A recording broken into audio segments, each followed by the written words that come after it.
हमारे घर में होती हैं उनको जमीन में नहीं रखना चाहिए, उनके नीचे आसन रखकर फिर ऊपर रखना चाहिए। मोती, सीप, शालिग्राम जी, शिवलिंग, पार्वती विग्रह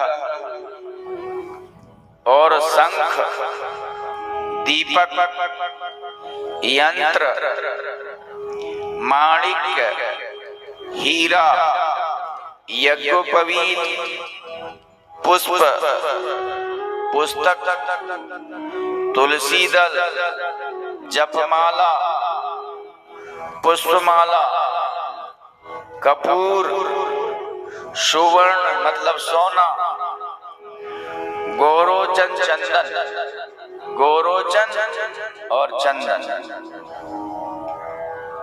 इन वस्तुओं को जमीन में नहीं रखना चाहिए।